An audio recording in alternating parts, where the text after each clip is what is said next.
Clara, di mana beliau adalah seorang ulama yang wafat pada tahun 716 Hijriyah. Beliau pernah mengatakan di kitabnya yang berjudul As-Saqatul Ghadabiyah fi Raddi ala Munkiril Arabiyah, yakni sebuah kitab dengan judul yang unik, yakni sebuah pukulan kemarahan, As-Saqatul Ghadabiyah, sebuah pukulan kemarahan fi Raddi, untuk menjawab ala Munkiril Arabiyah, atas para pengingkar bahasa Arab, ala Munkiril Arabiyah. Apa yang dikatakan oleh Al-Imam At-Tufi? Beliau mengatakan, innal kitaba was sunnata law kana a'jamiyaini lawajaba 'alal ummah ta'allumul lughatil a'jamiyah liyafhamu biha muqtadal khitab. Kata beliau, sesungguhnya Alkitab dan As-Sunnah, seandainya keduanya ini berbahasa non-Arab, berbahasa a'jam, maka tentu wajib bagi umat ini untuk mempelajari bahasa ajam tersebut. Kenapa? Liyafhamu biha muqtadal khitab, agar mereka dengan bahasa tersebut mampu memahami apa yang diinginkan oleh Allah dan Rasul-Nya. Artinya apa? Artinya seandainya Al-Quran dan As-Sunnah diturunkan menggunakan bahasa Indonesia, ini misal, maka pasti seluruh kaum muslimin yang ada di seluruh penjuru dunia wajib hukumnya mempelajari bahasa Indonesia. Kenapa? Karena eh, dengan bahasa tersebut kita bisa memahami apa yang disampaikan oleh Allah dan Rasul-Nya. Maka dari itu, ikhwani fillah, azani Allah wa iyyakum, setiap jerih payah kita dalam mempelajari bahasa Arab, jika kita niatkan untuk memahami kalamullah dan kalamur Rasul, maka insya Allah akan bernilai pahala. Dan perlu diingat, ya, bukan kita susah payah berjuang mempelajari bahasa ini bukan karena bahasa Arab itu semata, bukan karena bahasa Arab itu semata, melainkan apa? Melainkan karena ia adalah bahasa kalamullah dan kalamur Rasul. Ya, itulah yang penting untuk kita catat sehingga akan insya Allah akan menuai pahala. Maka seandainya keduanya yaitu Al-Quran dan As-Sunnah bukan berbahasa Arab sekalipun, tetap kita akan berjuang mempelajari bahasa tersebut. Ya, jika memang dengan bahasa tersebut kita bisa memahami apa yang diinginkan oleh Allah dan Rasul-Nya Shallallahu Alaihi Wasallam. Baik, dari mukaddimah ini eh, kita menyadari bahwasanya kegiatan menerjemahkan adalah sesuatu hal yang dekat bagi setiap insan muslim. Sesuatu hal yang dekat dengan setiap insan muslim. Bahkan bisa dikatakan bahwa setiap muslim itu bisa dikatakan dia sebagai penerjemah secara umum. Penerjemah secara umum. Karena memang sulit rasanya kita pisahkan antara bahasa Arab dengan jati diri kita sebagai muslim. Entah itu mulai dari sholatnya, kemudian bacaan Al-Qur'annya, kemudian dari doanya, kemudian dari kitab-kitab para ulama dan seterusnya, tidak bisa kita lepas dari bahasa Arab. Maka tentu kita dituntut menjadi seorang penerjemah, minimalnya untuk diri kita sendiri. Dan bahkan sebagian besar kosakata di dalam bahasa kita, yaitu bahasa Indonesia, diserap dari bahasa apa? Bahasa Arab. Berasal dari bahasa Arab. Maka dari itu saya akan tampilkan slide di sini, ya, dan mohon maaf nanti saya izin untuk mematikan video supaya lebih jelas, supaya fokus kepada slide.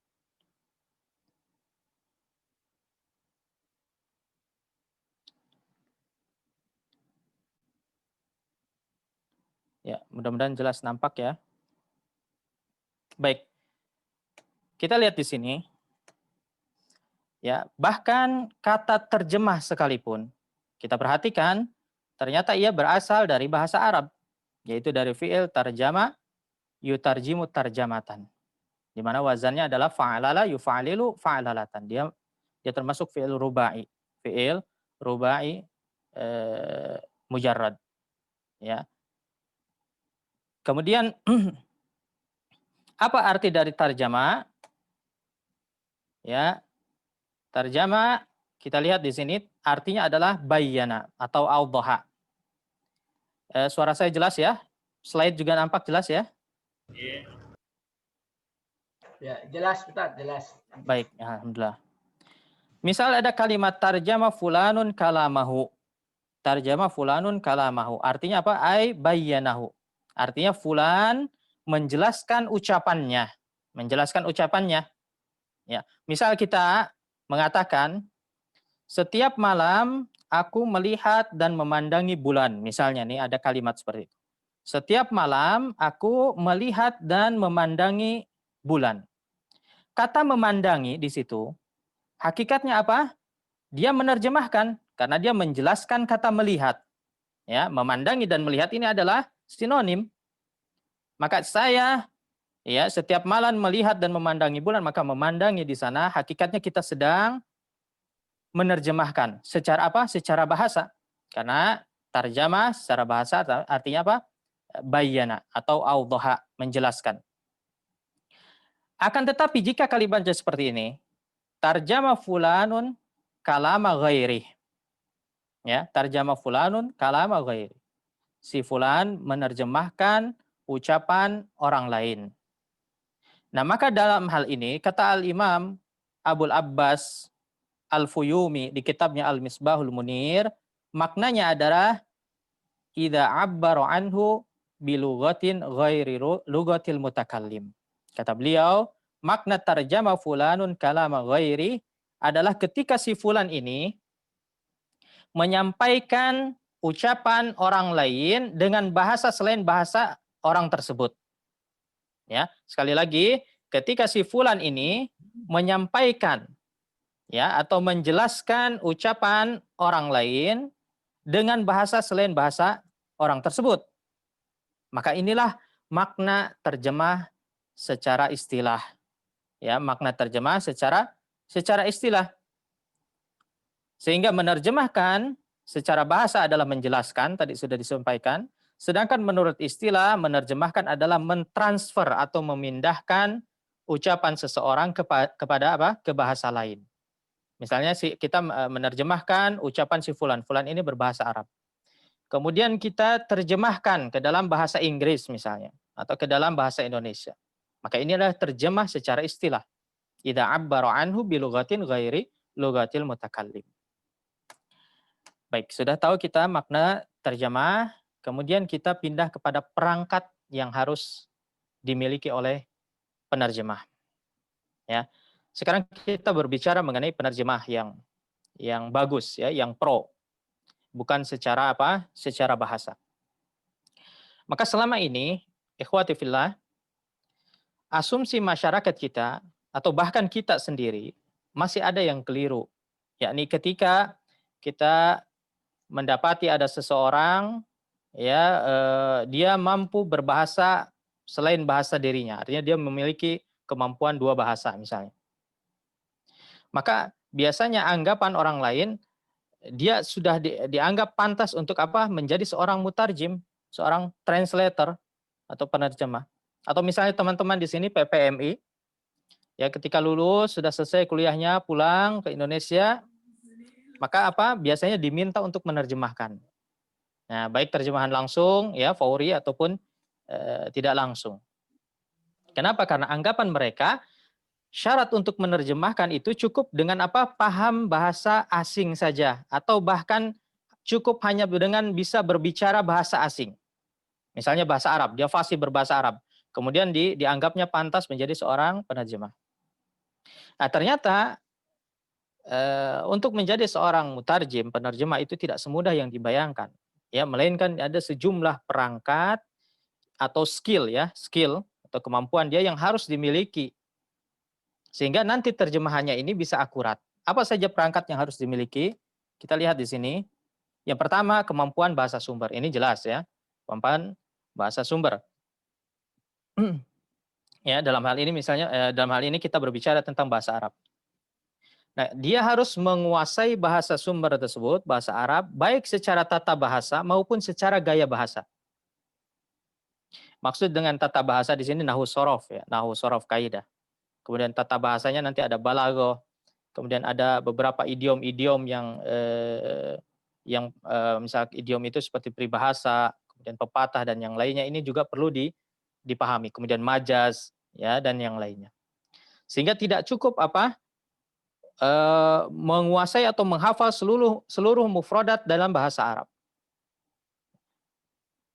Tidak cukup dengan itu. Kalau tidak bisa menguasai tata bahasa dan gaya bahasanya, maka tentu akan kesulitan dia. Ya, misal kita beri contoh. Ada ungkapan yang familiar, tentu kita semua sudah tahu, sobahul khair, kemudian jawabannya sobahun nur. Ya, taruhlah kita sudah hafal mu'jam, ya. Kamus Munawir sudah di luar kepala. Bisakah menerjemahkan ini dengan baik dengan modalkan misalnya hanya kamus mufradat, ya? Tidak bisa tentu saja. Karena sobah artinya apa? Pagi. Al khair kebaikan. Kemudian sobahun nur, sobah pagi. An-nur cahaya. Tidak bisa kita terjemahkan pagi cahaya. Ya, kita terjemahkan apa? Selamat pagi. Ya, kita terjemahkan selamat pagi. Maka inilah yang dimaksud dengan kita menguasai bahasa sumber baik dari sisi tata bahasanya dan juga gaya bahasanya. Ya, ini adalah semacam idiom. Ya, idiom apa yang setara dengan idiom di dalam bahasa kita, bahasa Indonesia. Kemudian perangkat yang kedua adalah kemampuan bahasa sasaran tentunya. Ya, yakni seorang penerjemah ini harus menguasai tata bahasa dan gaya bahasa dari bahasa sasaran. Dalam hal ini adalah bahasa Indonesia. Dan inilah skill atau perangkat yang seringkali disepelekan oleh banyak penerjemah. Ya, skill kedua ini banyak tidak dihiraukan oleh sebagian besar penerjemah. Kenapa? Karena merasa dialah Ibnul Lughah. Biasanya penerjemah itu merasa bahwa dirinya ini anak pribumi yang lahir dan tumbuh di keluarga yang berbahasa Indonesia, maka tidak perlu saya belajar bahasa Indonesia. Padahal di sini penting, ya. Skill yang kedua ini penting. Kenapa? Karena banyak sekali kita dapati terjemahan yang kesannya ini dipaksakan. Yakni terjemahan Indonesia tapi rasanya masih rasa bahasa Arab. Misal kita ambil contoh dalam beberapa ungkapan seperti at-tawadhu. At-tawadhu ya. Ini memang lebih mudah kalau kita terjemahkan tawadhu saja karena memang tawadhu ini sudah jadi bagian dari bahasa Indonesia. Akan tetapi kalau penerjemah yang pro ya, yang bagus tentu diterjemahkan dengan tawadhu ini kurang nyeni istilahnya ya, kurang indah. Kenapa? Karena memang kita memiliki ungkapan tersendiri yang khas. Tawadhu kita terjemahkan rendah hati. Ya, maka tentu penerjemah yang bagus ya, maka dia akan lebih memilih terjemahan rendah hati daripada apa? Tawadhu. Atau misalnya kalimat sampingnya nih, Amron dorobahu Zaid. Amron dorobahu Zaidun. Ya, kalau seseorang dia kurang dalam kemampuan bahasa sasarannya, walaupun dia paham semua mufradat dan tata bahasa Arab, tentu dia terjemahkannya apa? Amr memukulnya Zaid. Amr memukulnya apa? Zaid. Nah, ini ada terjemahan yang mana susunan tata bahasanya masih menggunakan tata bahasa Arab, bukan bahasa Indonesia. Maka yang lebih tepat kita terjemahkan apa? Amr dipukul Zaid. Amr dipukul Zaid. Nah, ini sebagai contoh saja. Sebagai contoh untuk perangkat yang kedua itu kemampuan bahasa sasaran. Kemudian perangkat yang ketiga yang perlu dimiliki yaitu adalah wawasan mengenai materi yang akan diterjemahkan. Ya, di sini ada yang kurang terdengar suaranya? Jelas. Jelas ya? Baik. Jelas. Mungkin sinyalnya mungkin bisa. Ya, bisa jadi sinyal masing-masing ya. Baik, saya lanjutkan. Yang ketiga, ya perangkat yang ketiga itu adalah wawasan mengenai materi. Materi yang akan diterjemahkan. Nah, ini perlu diperhatikan juga oleh seorang penerjemah. Ya, misalnya seorang yang menerjemahkan buku-buku akidah misalnya. Hendaknya dia orang yang kompeten di bidang akidah. Atau fikih misalnya, atau hadis, tafsir, dan seterusnya.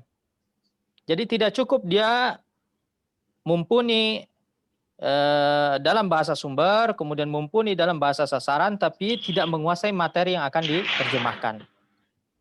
Minimalnya meskipun dia bukan seorang yang takhasus atau seorang yang memang menggeluti di bidang tersebut, minimalnya dia telah menguasai bahasa, telah menguasai buku yang akan diterjemahkannya.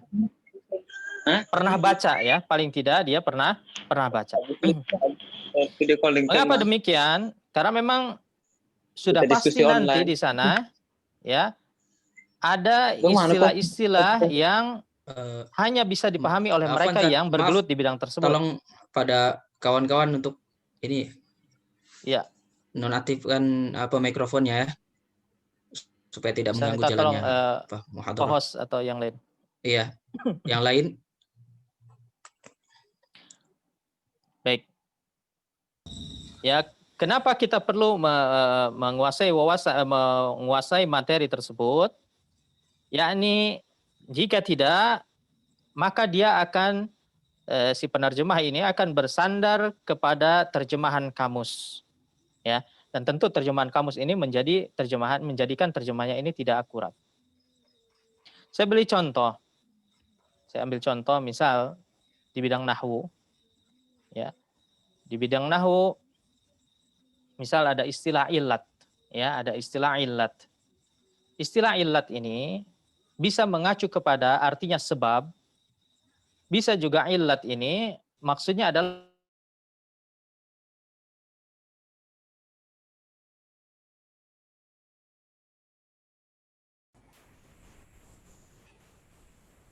Ustaz. Suaranya putus, Ustaz. Di-mute, Hilang timbul. Ke-mute itu, Ustaz. oh maaf ya, ini di mute ya. Baik. Mungkin di mute secara umum ya, semua di mute. Baik. Sampai mana tadi ya? Jadi seorang penerjemah itu harus dia menguasai materi yang akan diterjemahkannya. Kemudian yang keempat adalah perangkat di mana dia mampu mengenal karakteristik penulis. Ya. Biasanya ada beberapa penerjemah yang dia setia hanya dengan satu penulis saja. Misalnya dia hanya takhusus, ya, dia fokus menerjemahkan mu'alafatnya misalnya Syekh Utsaimin. Biasanya penerjemahnya tetap dia, kenapa? Karena dia memang sudah mengenal gaya bahasa penulis tersebut. Karena memang beberapa penulis itu tentu memiliki gaya yang berbeda-beda. Ada ciri khas yang berbeda-beda. Ada yang memiliki misalnya gaya sastra yang tinggi. Kalau antum perhatikan misalnya seperti Syekh Said Ruslan, ya, ungkapannya ini ungkapan yang tertata, memperhatikan qafiyah dan seterusnya. Ada irama. Kemudian ada penulis juga yang terkenal dengan pemilihan mufradat yang syai'ah, yang familiar, yang mudah seperti Syekh Utsaimin dan yang lainnya. Ada penulis juga yang untuk memahaminya ini butuh untuk dibaca berulang-ulang baru bisa dipahami. Ada penulis yang agak humoris, ada penulis yang menggebu-gebu, yang semangat dan seterusnya. Nah, ini kita perlu mengenal karakteristik penulis tersebut karena akan terbawa kepada terjemahannya. Ya, jangan sampai penulis yang menggebu-gebu kemudian kita terjemahkan dengan humoris, ya. Maka tidak nyambung, tidak sesuai dengan karakter atau ciri khas daripada penulis itu sendiri. Kemudian skill yang kelima yaitu amanah. Ya, tentu amanah ini sebetulnya bukan skill, ya, ini adalah tanggung jawab. Karena penerjemah itu adalah seorang rasul secara bahasa, dia penyampai. Dan setiap orang yang membaca hasil terjemahan, maka dia akan bersandar kepada penerjemah itu sendiri. Ibaratnya dia adalah orang buta yang dituntun kemanapun dia akan mengikuti. mau dibawa ke jurang juga masuk juga. Ya. Maka jangan sampai kita sebagai penerjemah kita salah gunakan kepercayaan tersebut. Hendaknya kita apa? Amanah. Sehingga jangan sampai ada satu huruf pun ya dalam artian jangan sampai ada yang kita hilangkan kecuali memang dalam keadaan apa? Darurat. Dalam keadaan betul-betul darurat, artinya dia berkaitan dengan makna. Maka kita dahulukan makna. Ya, lafaz dengan makna kita dahulukan makna. Nanti kita bahas itu. Ya. Karena apa? Karena memang penerjemah itu hakikatnya dia adalah penyambung lidah antara penulis dan pembaca. Maka kita perlu amanah. Kita harus amanah. Ya, dan kita dapati ya di sebagian terjemahan itu ada yang tidak amanah sehingga maknanya keluar ya jauh dari makna yang diinginkan oleh penulis. Nah, ini adalah setidaknya ada 5 perangkat yang harus dimiliki oleh seorang penerjemah ya agar nanti terhasilkan terjemahan yang berkualitas. Kemudian kita beralih kepada metode terjemahan. Ya. Ada banyak sekali metode terjemahan. Dan bahkan mungkin boleh jadi di antara antum sekalian memiliki metode sendiri. Punya metode sendiri yang belum pernah dilakukan oleh penerjemah sebelumnya. Boleh saja, sah-sah saja. Metode, kemudian cara itu bisa menggunakan cara apapun. Yang terpenting apa pesan itu tersampaikan. Akan tetapi secara umum, metode terjemahan itu yang paling sering digunakan ada 4. Yang pertama ada disebut dengan terjemah lafziyah, yaitu terjemahan kata per kata. Terjemahan lafziyah ini yakni dengan cara menjaga susunan bahasa sumbernya. Ya, dalam hal ini adalah bahasa Arab. Jadi susunan bahasa Arabnya ini tetap terjaga. Misal kita ambil contoh dalam sebuah kalimat atau ungkapan doroba usfuraini bihajarin wahid. Bagi mereka yang menggunakan metode terjemah lafziyah, maka terjemahannya akan seperti ini. Memukul dia, ya, 2 burung pipit, doroba ini kan dia fa'ilnya huwa, tidak nampak. Ya, jadi doroba huwa, artinya memukul dia. Usfuraini 2 burung pipit, bihajarin wahid dengan batu 1. Kita perhatikan terjemahannya dengan teks aslinya. Susunannya sama persis. Ya. Susunannya sama persis. Ya, ada yang bertanya nanti kita lihat penjelasannya ya atau nanti pertanyaan di akhir.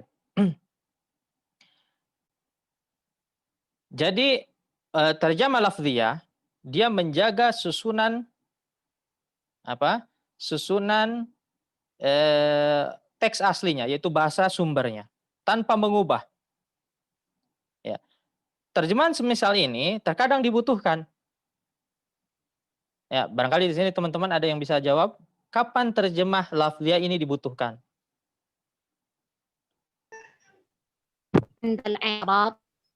Belajar nahu, irob, Belajar nahu, irob dan sebagainya.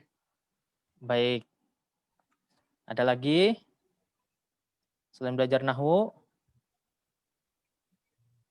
Menerjemahkan Al-Quran. Menerjemahkan Al-Quran, terjemah lafziyah ya, baik. Betul semua ini ya. Ya, ini sudah betul. Jadi terjemahan seperti ini terkadang dibutuhkan. Misalnya saja saya mengajarkan antum nih, ini kan berarti butuh. Ya, saya mengajarkan antum ya tahap awal penerjemahan caranya begini. Nah, ini berarti dibutuhkan. yakni dicari arti setiap katanya. Atau misalnya dalam rangka perbandingan bahasa. Ya, dengan mengetahui susunan aslinya, kita bisa membandingkan dengan susunan bahasa tujuan. Ya, kita bisa bandingkan. Jadi terjemah lafziyah terkadang dibutuhkan. Kemudian model terjemah yang kedua, ya, Kita lihat model terjemah yang kedua namanya terjemah harfiah, itu terjemah literal.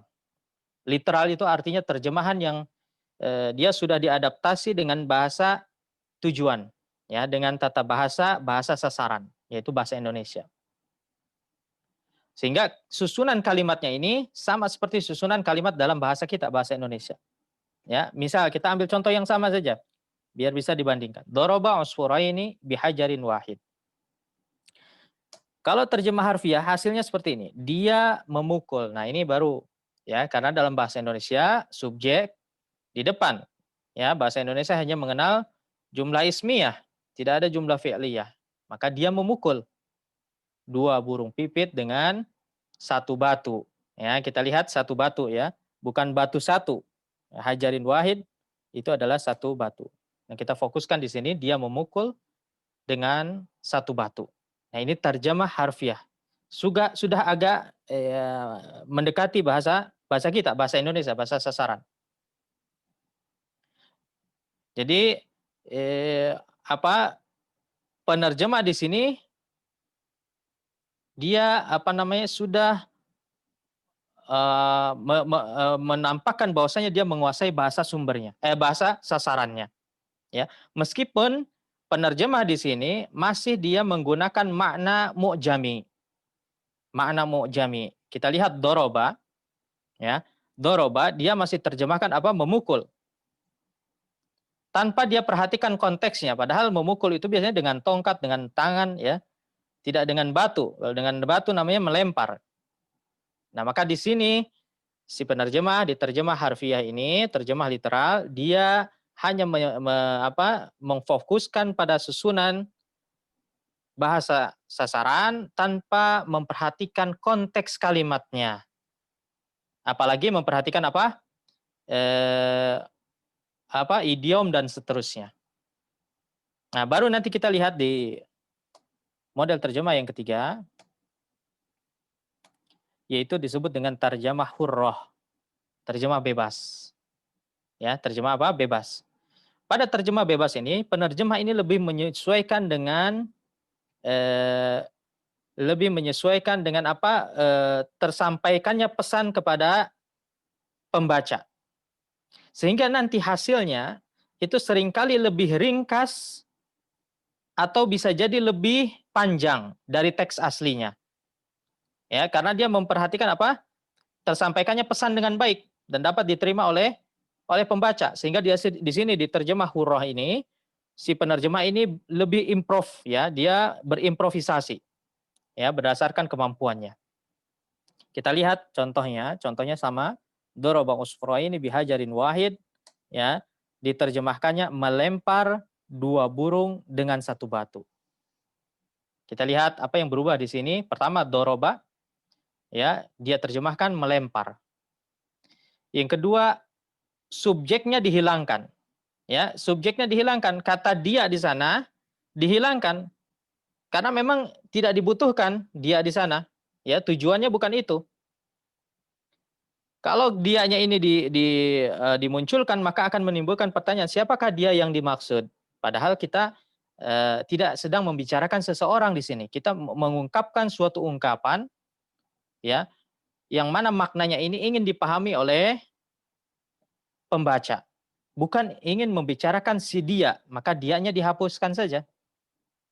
Ya, melempar 2 burung. Kemudian pipitnya juga dihilangkan. Ya, karena memang tujuan penulis ini tidak hendak membicarakan tentang jenis burung. Mau burungnya burung pipit, mau burung dara, mau burung gagak, tidak masalah. Bukan itu intinya.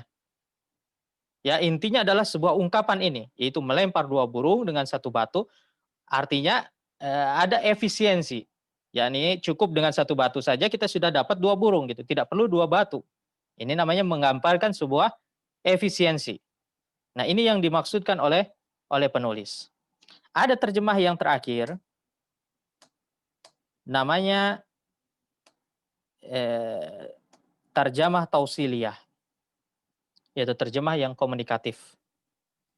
Di dalam terjemahan ini, penerjemah ini betul-betul meninggalkan bahasa sumbernya dan menyesuaikannya dengan bahasa tujuan.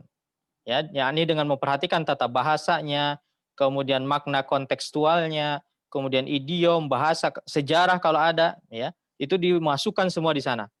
Contohnya doroba usfuraini bihajarin wahid, diterjemahkannya menjadi apa? Sambil menyelam minum air. Ya, sambil menyelam minum air. Ini adalah sebuah ungkapan atau peribahasa yang terkenal di bahasa kita. Maka di sini insya Allah pembaca ini akan lebih paham tanpa menghilangkan gaya bahasa yang diinginkan oleh penulis. Atau misalnya dengan terjemahan sekali merengkuh dayung, 2.30 terlampaui. Ya, kita punya juga ungkapan seperti itu. Ya, itu sama sepadan dengan ungkapan doroba usfuraini bihajarin wahid. Ya. Masih kita lanjut ya. Pertanyaan di akhir aja, bagaimana Ustaz Agus? Boleh, barangkali mungkin ada yang sudah siap dengan pertanyaan, bisa dituliskan di komentar dulu. Oh ya. Nanti di akhir, setelah akhir ini, imma langsung, mungkin secara langsung, ataupun nanti saya bacakan list-list pertanyaannya. Ya, kita lihat dulu ya waktu yang tersedia karena kita maghrib juga maju ini ya. Iya, Tad. Baik, kita lanjutkan dulu. Kita lanjutkan. Sekarang kita akan melihat perbandingan antara bahasa Arab dan bahasa Indonesia. Ya, kita semua tahu bahwa bahasa Arab ini memiliki karakteristik yang berbeda dari bahasa Indonesia. Demikian juga sebaliknya. Kita tidak memungkiri bahwa ada beberapa ciri khas yang dimiliki oleh bahasa Indonesia tapi tidak dimiliki oleh bahasa Arab. Jadi tidak mesti setiap yang ada di dalam bahasa Indonesia itu pasti ada di dalam bahasa Arab. Tidak mesti. Ya, misalnya dalam bahasa kita, bahasa Indonesia, kita ambil contoh saja domir, kata ganti untuk mutakallimin. Ya, orang pertama jamak. Kita punya ada 2 domir mutakallimin. Ada kita, ada kami. Ya, dan penggunanya berbeda. Kami adalah gabungan antara ana dan huwa, ya, orang pertama dan orang ketiga.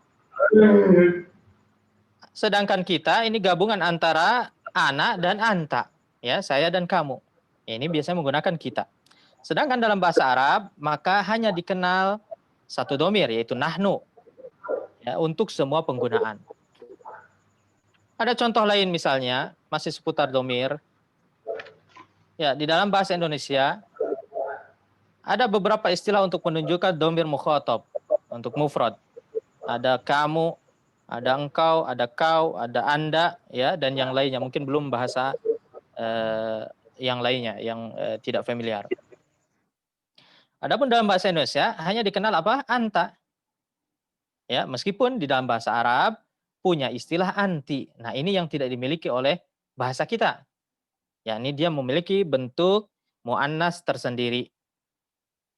Nah, ini hanya sedikit contoh kecil saja perbedaan antara kedua bahasa tersebut. Akan tetapi jangan antum bayangkan bahwasanya bahasa Arab dan bahasa Indonesia itu berbeda 100%, tidak. Ya, tetap ada unsur persamaannya, bahkan mungkin lebih banyak. Ya, lebih banyak, dan alhamdulillah sebagian besar kata serapan dalam bahasa Indonesia itu berasal dari bahasa Arab. Nah, ini tentu membantu bagi para penerjemah. Nah, berikut ini kita lihat beberapa perbedaan antara bahasa Arab dan bahasa Indonesia. Di mana keduanya, ya, kedua bahasa tersebut memiliki bunyi huruf yang khas. Ya. Tentu kita tidak memungkiri bahwa keduanya juga memiliki bunyi suara yang sama, lebih banyak bahkan, ya. Dan kita tidak permasalahkan itu. Yang menjadi permasalahan, ya, khususnya di bidang terjemahan itu, maka huruf-huruf yang berbeda ini nanti kita akan bahas di strategi penerjemahan. Setidaknya ada 10 huruf dalam bahasa Arab yang tidak ada dalam bahasa kita, yaitu sa, kha, dzal, shin, shad, dhad, ta, dha, ain, ghain. Ini adalah bunyi huruf yang khas dalam bahasa Arab. Dan sebaliknya, di dalam bahasa kita ada bunyi huruf yang khas juga yang tidak ada dalam bahasa Arab.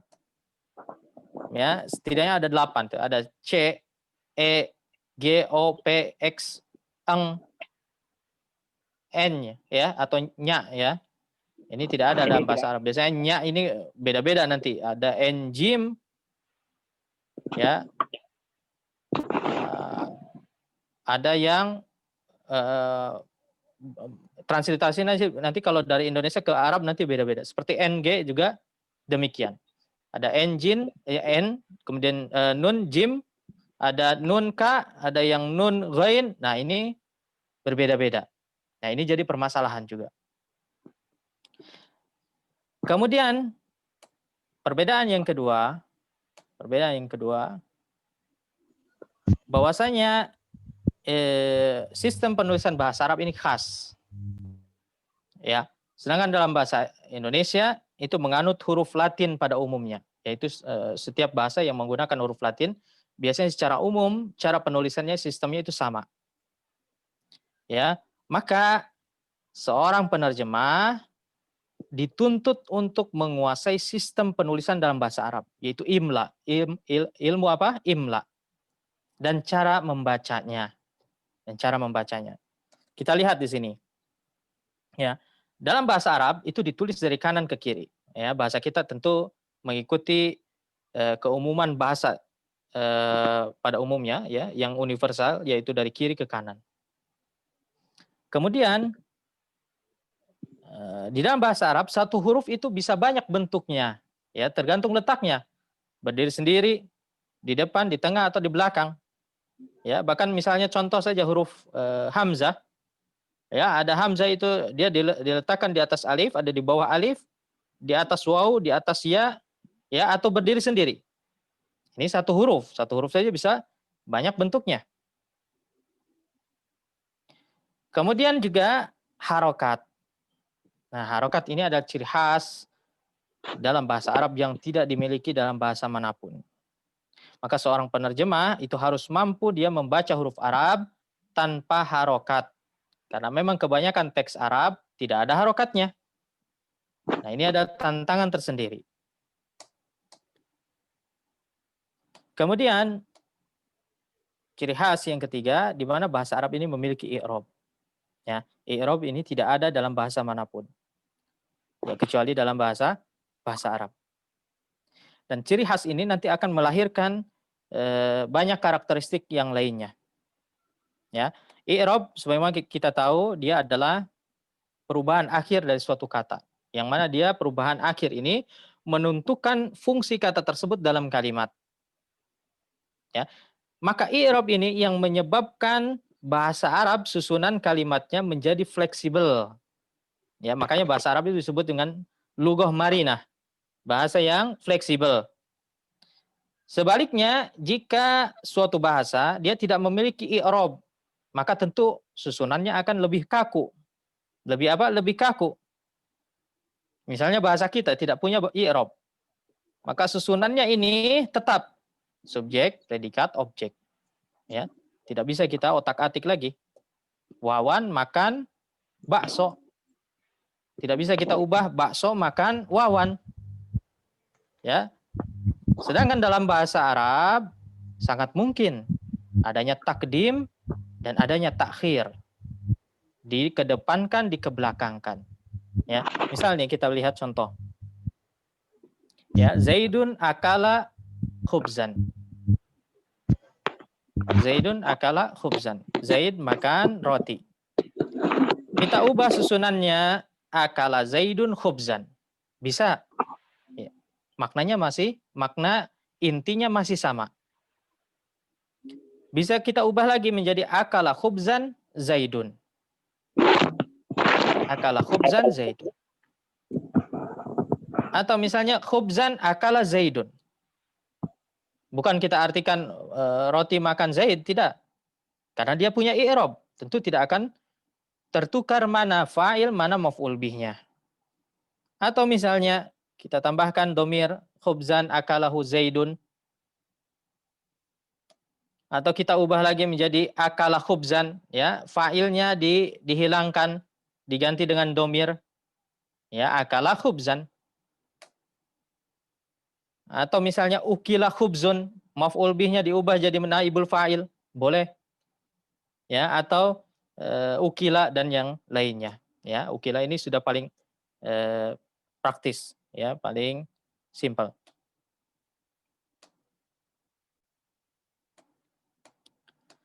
Kemudian bahasa Arab juga punya simbol gender, ya, punya simbol gender. Ya, kita lihat contohnya zamilun, zamilah ini yang kesini kita lebih cepat saja ya, karena waktu juga. Zamil, zamilah.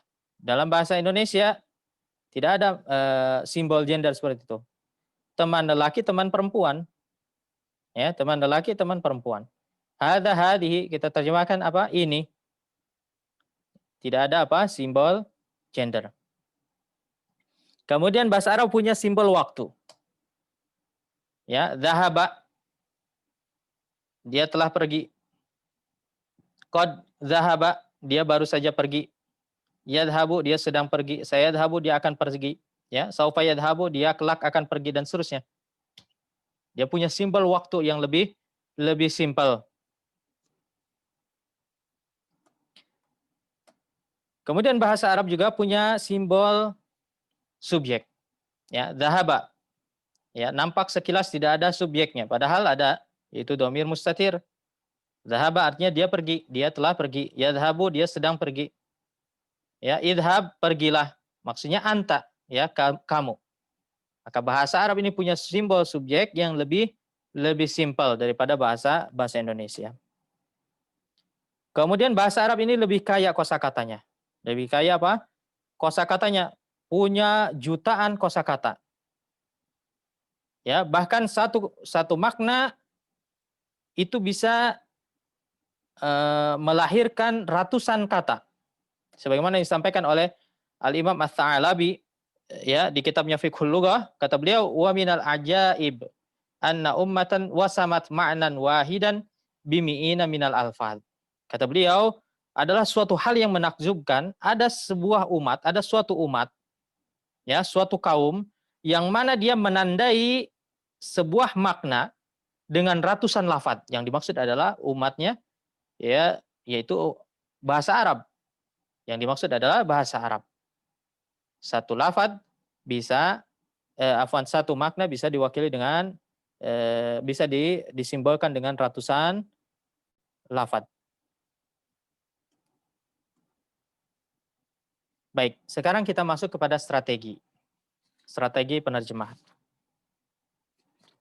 Di dalam strategi ini saya bagi menjadi dua kelompok. Ya, ada tentu tadi kita sudah melihat perbedaan-perbedaan yang ada dari bahasa Arab dan bahasa kita, yang mana itu semua menjadi tantangan tersendiri bagi para penerjemah. Ya, tentu perbedaan ini membutuhkan strategi untuk menerjemahkan. Ya, dan memang kita butuh, ya, setiap penerjemah ini butuh apa? Butuh tantangan. Bagaimana mungkin kita menerjemahkan dua bahasa yang 90% kedua bahasa tersebut sama? Ya, maka tidak butuh penerjemah. Misal kita nonton film Upin Ipin, ya, rasa-rasanya tidak perlu butuh penerjemah karena memang sebagian besar kita sudah bisa memahaminya. Nah, maka dari itu adanya perbedaan bahasa yang kuat justru semakin mengakui keberadaan daripada penerjemah itu sendiri. Jadi ada fungsinya, kita ada kerjaan, ya, untuk penerjemah. Maka kita syukuri perbedaan tersebut. Nah, tinggal kita menyiasati dengan adanya strategi penerjemahan. Nah, berikut ini ada strategi, ya, yang pertama strategi lafaz, kemudian yang kedua nanti ada strategi makna. Secara lafaz, maka strategi ini terbagi menjadi tiga, ya. Ini secara garis besar, ya. Yang pertama dengan penambahan. Kita lihat contoh seperti di ayat di sini di surat Ali Imran ayat 8 yang berbunyi Rabbana la tuzigh qulubana ba'da idh hadaitana. Ya. Kita lihat terjemahnya, wahai Tuhan kami, janganlah kau condongkan hati kami kepada kesesatan, setelah kau beri kami petunjuk. Kita perhatikan di sini, tambahan pada kesesatan itu tidak ada dari teks aslinya atau dari ayat tersebut. Karena azago yuzigu la tuzig, ya, la tuzig itu artinya jangan kau condongkan, jangan kau arahkan. Tidak disebutkan di sana pada kesesatan atau kepada yang lainnya. Tapi dari mana penambahan pada kesesatan ini? Yakni kita bisa melihat dari konteks kalimatnya. Ya, setelahnya ada kalimat id hadaitana, setelah engkau beri kami petunjuk, maka lawan dari petunjuk adalah kesesatan. Ya, ini dengan cara apa? Penambahan. Kemudian yang strategi yang kedua masih masalah lafaz, yakni dengan pengurangan. Dengan pengurangan. Misalnya pada ayat kita lihat di surat Al-Baqarah ayat 191, waqtuluhum haitsu taqiftumuhum wa akhrijuhum min haitsu akhrajukum. Ya, kita lihat ada domir hum itu ada 4. Ya, mereka ada 4 di sini. Waqtuluhum 1, kemudian haitsu taqiftumuhum 2, wa akhrijuhum 3. Ya, kemudian satu lagi min haitsu akhrajukum. Akhraju ini juga dia mereka artinya. Maka pengulangan kata ganti yang banyak seperti ini, yang sama dan banyak berulang, perlu kita kurangi ya agar terjemahannya jadi enak. Ya, bunuhlah mereka waqtuluhum haitsu saqiftumuhum, ya, di mana saja kalian jumpai. Hum yang kedua tidak perlu diterjemahkan, kita kurangi. Ya, kemudian kalimat berikutnya karena ini beda kalimat, wa akhrijuhum, kita ulangi, kita munculkan lagi mereka karena ini sudah berbeda kalimat. Dan usirlah mereka min haitsu akhrajukum, dari tempat kalian terusir. Mereka yang kedua atau yang keempat, ya, yang terakhir ini tidak kita terjemahkan. Nah, ini adalah strategi pengurangan, ya, agar tidak berulang kata yang sama. Kemudian strategi yang ketiga adalah dengan penukaran. Ya, penukaran. Misalnya dari jamak menjadi mufrad, mufrad menjadi jamak. Ya, dari isim menjadi fiil, fiil menjadi isim dan seterusnya. Contoh dalam ayat wa yabqa wajhu rabbika dzul jalali wal ikram. Kita lihat terjemahnya, dan wajah Tuhanmu senantiasa kekal yang memiliki keagungan dan kemuliaan. Kita lihat dzu, dia isim. Kita terjemahkan apa? Sebagai fiil, memiliki kata kerja. Nah, ini adalah penukaran. Ya, disesuaikan dengan lafaz yang sesuai. Atau contoh lainnya, huwallazi yusawwirukum fil arham. Ya, dialah yang membentukmu dalam rahim. Arham dia jamak taksir. Tapi kita terjemahkan menjadi apa? Menjadi mufrad. Ya, tidak kita terjemahkan dialah yang membentukmu dalam rahim-rahim. Baik. Kemudian strategi makna. Kita lihat nih strategi makna, yakni dengan menerjemahkan dengan makna yang terdekat. Ya, misalnya ada ungkapan ahlan wa sahlan wa marhaban. Ini adalah ungkapan khas dalam bahasa Arab. Ya, yang saya merasanya tidak kita dapati makna yang persis dalam bahasa Indonesia.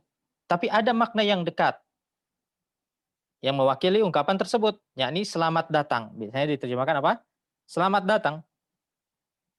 Ya, kenapa disebut makna yang dekat? Karena memang ahlan sendiri artinya apa? Ahlan itu artinya keluarga. Sahlan itu apa? Kemudahan. Marhaban, kelapangan. Ketiga lafaz tersebut itu diucapkan dengan biasanya dengan ekspresi wajah yang sumringah. Ya, terkadang dengan tangan yang diangkat terbuka. Ahlan wa sahlan wa marhaban. Itu ciri khas orang Arab. Ya, sedangkan selamat datang biasanya dia diucapkan dengan apa? Intonasi yang lebih datar. Makanya meskipun tidak sama, akan tetapi selamat datang ini adalah ungkapan yang memiliki makna yang lebih dekat dari ahlan wa sahlan wa marhaban. Kemudian yang kedua, bisa dengan penjelasan. Kalau memang kita dapati ya ada makna yang berbeda, maka bisa kita beri penjelasan. Ya, jika memang tidak ada dalam bahasa bahasa sasaran. Misalnya kita tahu ada ungkapan, ada istilah dob. Ya, mungkin antum sekalian pernah dengar ya, dob. Terkadang diterjemahkan dengan kadal, terkadang diterjemahkan dengan biawak. Ya, padahal ketiganya ini, dob, biawak, dan kadal ini memiliki sisi perbedaan. Ya, maka dalam hal ini bisa kita beri catatan kaki. Bisa kita beri catatan kaki bahwa dob ini adalah hewan melata yang dia punya postur besar, kemudian dia herbivora yang hidup di padang pasir, dagingnya halal dimakan, dan seterusnya. Ini dengan cara memberikan penjelasan. Kenapa? Karena tidak ada kata yang setara dengan dob dalam bahasa kita. Karena dia adalah hewan yang hidup di padang pasir. Tidak ada di kita, di negeri kita. Gubar juga demikian. Ya, bagi mereka yang pernah tinggal di Saudi pasti tahu istilah gubar. Yaitu angin kencang yang bercampur dengan debu padang pasir. Ya, kita bisa beri penjelasan. Satu lagi, ya. Ini mungkin waktu sudah habis. Satu lagi. Ya, bisa dengan menyadur atau meminjam. Ya, ketika suatu kata ada ungkapan ini tidak memiliki padanan kata sama sekali. Ya, dalam bahasa kita. Maka bisa kita sadur. Sadur itu kita kutip, kita kopas. Ya, misalnya istilah-istilah seperti i'rab, kemudian rofa, nasab, jar, jazm, tidak mungkin kita terjemahkan. Kalau diterjemahkan pun tidak akan akurat nanti. Ya, maknanya bukan itu yang diinginkan. Kalau rofa kita terjemahkan tinggi, ya bukan itu maksudnya. Jar rendah, ya bukan itu juga maksudnya. Ya, maka solusinya apa?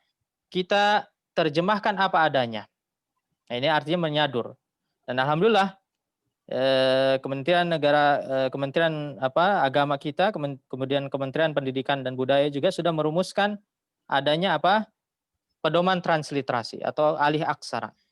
Misalnya tha ya disimbolkan dengan S titik di atas, sad dengan S titik di bawah. Ya, ini adalah untuk memudahkan penyaduran atau meminjam kata. Baik, sampai di sini sebetulnya masih ada, tapi waktu ini juga kita terbatas. Mohon maaf. Silahkan, ada pertanyaan? Thaib Jugur, ya nih, syukron, jazakumullah khair. Mungkin karena waktu sudah mendekati waktu maghrib di sini. Iya. Ya, kita akan lihat sudah ada beberapa pertanyaan, Dokter. Mungkin kita ambil beberapa pertanyaan di awal yang sudah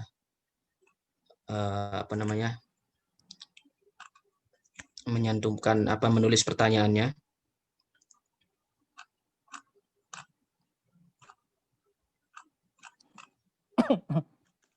Mungkin yang pertama, Dokter, ini apa pendapat antum tentang hal dan cara menggunakannya, termasuk juga masdar? Baik. Ya, hal ini termasuk dia adalah ciri khas yang ada dalam bahasa Arab, ya. Biasanya kita terjemah dengan sambil atau sedang atau dalam keadaan. Kita lihat konteks kalimatnya, tidak semuanya kita terjemahkan sedang, ya, sambil dan seterusnya. Karena hal ini ada menerangkan kondisi, ya, menerangkan kondisi, sehingga nanti kita melihat, misalnya dia datang sambil berkendaraan, atau dia datang ya sambil tersenyum, ya, dan seterusnya. Masdar itu adalah gerund dalam bahasa Inggris, yakni adalah kata kerja yang dibendakan. Biasanya dia kita terjemahkan menjadi kata asalnya, ya, meskipun tidak semua, ya, meskipun tidak semua. Kita lihat juga konteks kalimatnya. Sehingga terjemahan itu sebetulnya tidak kata per kata seperti ini. Ya, terjemahan itu adalah dalam bentuk rangkaian. Kalau kata per kata akan sulit kita terjemahkan ini, maka dari itu penerjemah itu tidak bersandar kepada makna mu'jami. Kalau hal ini apa, kata ini apa, itu bisa maknanya luas, tergantung nanti pemakaian dalam kalimat. Dan terjemahan itu memang tidak sekedar teori, ya. Maka dari itu nanti insya Allah semoga PPMI nanti akan memfasilitasi kita untuk kelas terjemahan ini sehingga nanti lebih mudah untuk praktek. Karena memang terjemahan itu bukan teori, meskipun ada teori tapi sedikit, ya, hakikatnya terjemahan itu adalah praktek. Ada yang lain? Ya, mungkin kita runut, ya. Bisa apa yang pertanyaan selanjutnya di sini, di saat pekerjaan menumpuk bagaimana memfokus belajar agar bisa cepat mahir bahasa Arab? Nah, ini tadi bisa dijawab dengan singkat tadi.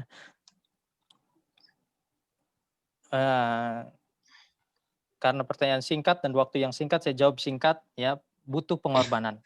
Ya, butuh pengorbanan. Itu Masya Allah. kuncinya. Ya, segala sesuatu tidak ada yang dikorbankan tidak dapat ya, sama seperti menikah juga demikian ya, Ustadz Agus ya, dan ini mudah-mudahan Aduh. nanti di sini ada yang dengar juga. Ustadz Agus harus ada yang dikorbankan kalau mau menikah. Aduh, kok nyerempet ke Belajar sana? juga demikian. Iya, itu dia. Intinya Iya. apapun sesuatu yang ingin dapatkan harus ada yang korbankan ya. Intinya itu ya. Baik, tamam. Ayo. Selanjutnya tadi di antara metode terjemahan tadi, yang mana yang terbaik menurut antum ya untuk digunakan? Yang terbaik ya tentu terjemahan secara umum tentu adalah tarjamah tausiliyah itu. Terjemahan secara umum ya, artinya dia memperhatikan segala aspek di sana. Yakni segala perangkat yang harus dimiliki oleh penerjemah itu tercerminkan dalam tarjamah tausiliyah ya. Meskipun tadi tidak kita menutup kemungkinan bahwasanya terjemah lafziyah, harfiah ini juga dibutuhkan dalam kondisi tertentu. Akan tetapi terjemahan secara umum yang terbaik adalah tausiliyah tadi, yang keempat. Tausiliyah. Jadi untuk selanjutnya ini ada hubungannya dengan apa? Pertanyaan tadi sih saya kira mengenai metode terjemahan yang keempat, tausiliyah yang tadi kan, yang keempat itu. Ya, ya. Tawasuliyah. Ya, tadi berarti sudah dijelaskan. Oke, next. Apa metode paling efektif untuk menerjemahkan bagi pemula dan metode belajar yang dapat memudahkan pemula untuk bisa berbicara bahasa Arab dengan baik dan benar? Metode terjemah untuk pemula adalah dengan cara banyak membaca hasil terjemahan orang lain. Itu metode yang terbaik ya. Satu saja ya, karena banyak tentu metode lainnya. Tapi yang paling ampuh adalah kita sering membaca ya. Seorang itu bisa menulis, pandai menulis karena dia banyak baca tulisan orang lain. Dia pandai mengi'rab karena dia sering mengi'rab. Dia pandai baca kitab karena dia sering baca kitab dan seterusnya. Baik. Oke, selanjutnya ini apa sih kelebihan bahasa Indonesia? Mungkin agak keluar dari konteks. Oke. Kelebihan bahasa Indonesia tentu setiap bahasa punya kelebihan bagi penuturnya ya. Kita kalau nggak bisa bahasa Indonesia, gimana kita bercakap dengan orang tua, keluarga, dengan teman dan seterusnya ya. Jadi jangan kita dalam artian membandingkan secara umum bahasa ini kelebihannya apa dibanding bahasa lain. Tentu setiap bahasa punya kelebihan dan punya manfaat bagi penuturnya masing-masing ya. Oke.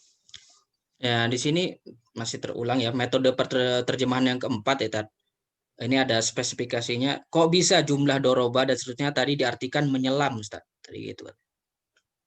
Ya, karena itu idiom ya, idiom atau dalam artian dia kalau dalam bahasa Arab itu amsal ya, peribahasa. Setiap bahasa itu punya peribahasa yang sepadan, setara. Misalnya ada istilah dalam bahasa Arab itu jaza'u sinimar. Ya, tentu bagi mereka yang pernah belajar bahasa Arab tahu ada ungkapan jaza'u sinimar, yaitu balasan sinimar. Apa kita terjemahkan dalam bahasa Arab? Apakah balasan sinimar? Tentu tidak. Yakni air susu dibalas dengan air tuba. Nah, itu adalah peribahasa yang sepadan. Ya, kalau kita tahu kisahnya sinimar, ya kisahnya panjang sekali. Tapi intinya adalah itu mengisahkan tentang ada seorang berbuat baik, kemudian dibalas dengan perbuatan yang buruk. Dalam bahasa kita apa? Ya, air susu dibalas dengan air tuba dan seterusnya. Ya, silahkan. Iya. Selanjutnya, apakah ada batasan kita dalam menerjemah, baik secara langsung maupun melalui kitab? Kemudian kalau kitab apakah yang bisa dengan terjemahan bebas atau komunikatif? Maksudnya kitab terjemahan untuk belajar terjemah kitab? Di sini apakah ada batasan kita dalam menerjemah, baik secara langsung maupun melalui kitab? Kemudian kalau kitab, apakah bisa dengan terjemahan bebas atau komunikatif? Jadi maksudnya menerjemahkan teks kitab kayaknya. Oh, iya tentu bisa. Semua metode yang tadi saya sampaikan itu bisa diterapkan dalam bentuk teks apapun, dalam bentuk teks atau non teks. Ya, silakan. Itu. Terus untuk pemula baiknya mempelajari nahwu shorof dulu atau percakapan, Ustaz? Ini sering sekali saya sampaikan bahwasanya setiap maharat, setiap skill, kemampuan yang dalam bahasa Arab itu tergantung kepada tujuannya. Antum tujuannya apa? Belajar mau belajar ngomong ya supaya fasih berbicara, maka tentu langsung dia belajar ngomong, muhadasah, praktek. Kalau belajar nahwu, beda lagi tujuannya. Tujuannya untuk memahami nas ya dan seterusnya. Ya, biasanya kalau kaidah itu lebih banyak ke dia hadafnya itu agrad khasah, yakni untuk di agradin diniyah, tujuan agama biasanya. Memahami teks, hadis, kemudian Al-Qur'an, kemudian kitab para ulama dan seterusnya. Mungkin lanjut berapa menit lagi kira-kira, Tad? Kurang Ini tahu nih. sudah masuk ke waktu maghrib. Iya. Mungkin 10 menitan lagi ya kita coba maghrib kita bacakan pertanyaan. 5.12. Ini Di berapa? sini sudah. Sudah, ya sudah saya berarti. Nanti kalau ada pertanyaan lagi di ini, di komentar ini aja YouTube-nya PPMI Riyadh itu. PPMI Saudi. Tadi YouTube katanya nggak bisa di ini ya. Oh gitu. Mungkin bisa langsung kantor. Ya kapan-kapan. Insya Allah nanti kita sudah merencanakan ada buat grup WhatsApp ya bersama teman-teman PPMI Saudi. Semoga nanti terlaksana dengan baik. Ditunggu saja infonya nanti di sana. Ya. Kalau dengan ada grup ini kan memang satu kali pertemuan ini tidak cukup tentunya. Apalagi ini untuk latihan penerjemahan ya. Butuh waktu yang kontinu dilatih dan seterusnya. Karena sekali lagi terjemahan itu adalah butuh praktek, tidak hanya sekedar teori seperti ini. Ini hanya sekedar madkhal saja seperti yang Ustadz Agus tadi sampaikan, hanya pengantar saja, ya hanya pengantar saja. Oke. Ya, silakan. Oke, syukron jazakumullah khair, Ustadz. Jadi intinya kita sebagai orang Indonesia yang terlahir bukan sebagai ahlul lughah,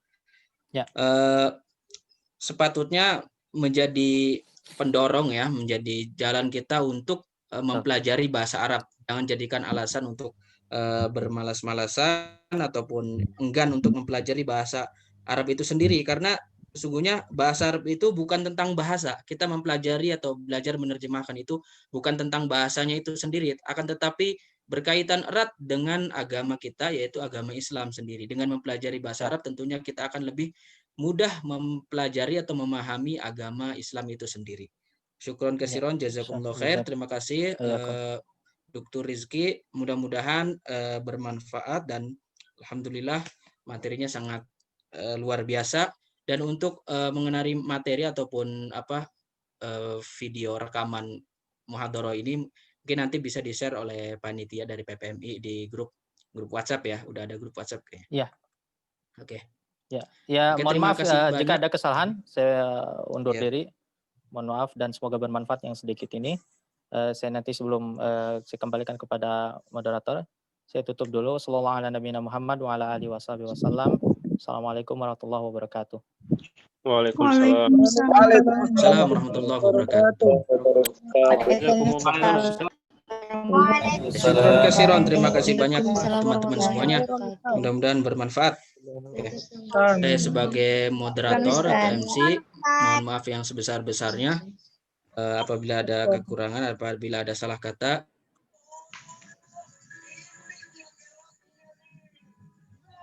Assalamualaikum warahmatullahi wabarakatuh. Waalaikumsalam. Waalaikumsalam warahmatullahi wabarakatuh. Waalaikumsalam warahmatullahi wabarakatuh. Waalaikumsalam warahmatullahi wabarakatuh.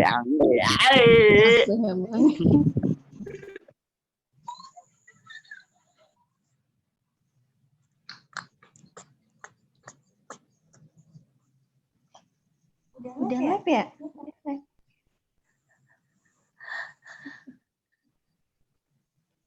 Dua tiga tutup botol, mantap betul. Apa sih? Terus.